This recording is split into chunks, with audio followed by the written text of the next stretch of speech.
Now that the ritual of the formulation and consecration of the astral sword has been publicly released, it's necessary that we begin developing your spiritual armor. And that's going to be a daily process, and it's going to be one that is going to benefit you on so many levels that I would need volumes of video time to describe them all. But I want to lay out the process for you so that you can start ASAP. I find it easiest to go and purchase a pure white candle, one that you can keep on your altar or where you sleep, because this is going to become a focal point for your work with the Prime Creator. If you can, do this every day, if not at least 2 or 3 times a week. It doesn't have to be dogmatic, but it's important that you do this. Start by lighting the white candle and know that this cues your connection with the Prime Creator, who is a being whose only worship is that you fulfill your highest potential. And once you've lit this candle and you realize that you are in the presence of the most holy of holies, and that this being doesn't want you to grovel on your knees, but wants you to step up and become all that you can, a powerful thing happens. There is a transfer of love and admiration and respect between you both, and you realize that somewhere in the middle you two actually meet, and the Prime Creator is a pure, majestic mirror for all that you are and all that you could be. And that is just so, so beautiful. You are in the presence of something so mighty and beneficent, and you are a part of it. That feeling alone can chase away some very dark and nasty entities around you. But take it one step further. In the presence of this glorious being, feel your sphere of personal influence and ask that this mighty being enter into it and bathe you with its light and heal and repair your aura. This is your spiritual armor. This is what keeps you healthy. It keeps you together. It makes you very difficult to eat off of and drain on the astral realms, which do manifest in the physical world. If you are sucked dry from Illuminati and reptilian and trans-Plutonian creatures on the astral realm, you are going to get sick. You are going to be depressed. You are going to be fearful, and your mind eventually is going to unravel. You need to have this spiritual protection. You need to have this wholeness. You need to feel the presence of this mighty being around you and realize that it is only lifting you up to your highest potential. So inviting this entity into your sphere begins to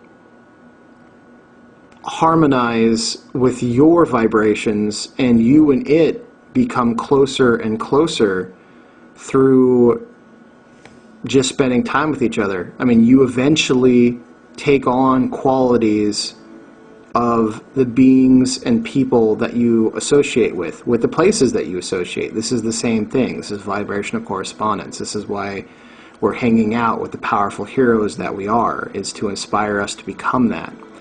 So you invite this mighty, mighty creator into your personal sphere. It will heal you. It will set your soul alight and see yourself beam in all directions with brilliance, like this mighty champion in this picture. See how the light shines from him, and he is clad in his spiritual armor? Much the same way, this brilliance surrounds you. And it will stay with you as long as you remember what that looks like. And the more you visit it and the more you enact this, the stronger and stronger it'll get. So do this daily. There is a prayer that goes along with this. We are a Kabbalistic order, and we use a Kabbalistic prayer that, of course, uses Kabbalistic terms, but this does not mean that any culture owns it, and it invokes angels, and angels do not belong to Christianity. Angels are mechanisms of the universe whom the Prime Creator designated certain tasks to do, and these angels love nothing else but to do these tasks. Nothing brings them more joy and more happiness than to serve these tasks and to find ways to be useful. So this is the prayer that you say after you've invoked the Prime Creator, you've healed and invited the Prime Creator into your sphere of personal influence, and you are standing in your shining armor, whatever that looks like, surrounded by a brilliant sphere of light, which is your sphere of personal influence. The prayer goes like this: Be favorable to me, O ye powers of the kingdom divine. May glory and eternity be in my left and right hands, so that I may attain to victory. May pity and justice restore my soul to its original purity. May understanding and wisdom divine conduct me to the imperishable crown. Spirit of Malkuth, thou who hast labored and hast overcome, set me in the path of good. Lead me to the two pillars of the temple, to beauty and to strength, that I may rest myself upon them. Angels of Netzach and of Hod, make ye my feet to stand firmly on Yesod. Angel of Gedula, console me. Angel of Geburah, strike if it must be so, but make me stronger, so that I may be worthy of the influence of Tippereth, and I may not shrink in the hour of my trial. O angel of Benah, give me light. O angel of Chokmah, give me love. O angel of Kether, confer upon me faith and hope. O Prime Creator, bathe me, love me, strengthen me, make me humble as I stand before the champions and the holy ones on high. That is a beautiful, powerful proclamation.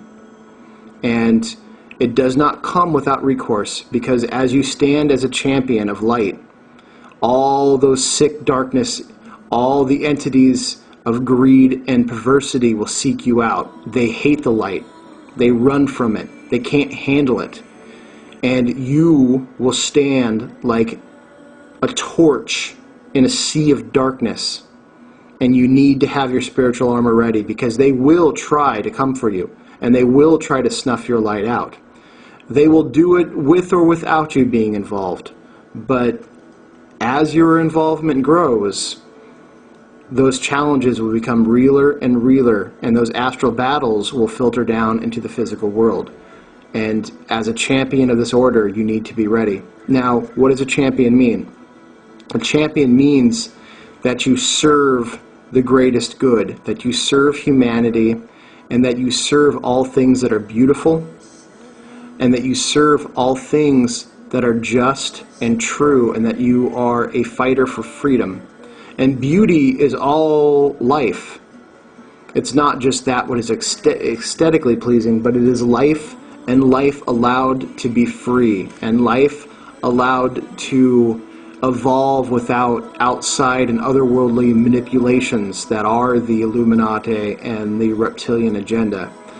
And as a champion, you're a humble champion. You're a true knight of the round table. You are a true warrior of the people. You are not an elitist jerk. You are not some self-righteous idiot. You are a champion because those are what your actions represent, not from your words and not from a sense of undeserved purpose, but that you do, and that you go and battle when you are called, and the rest of the time you are healing yourself, and you are being a friend and a mother, a father, a brother, a sister, or whatever you are to everyone else.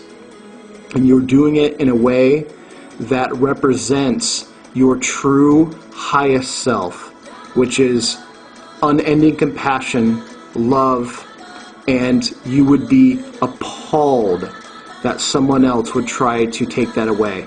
You never act out of hate.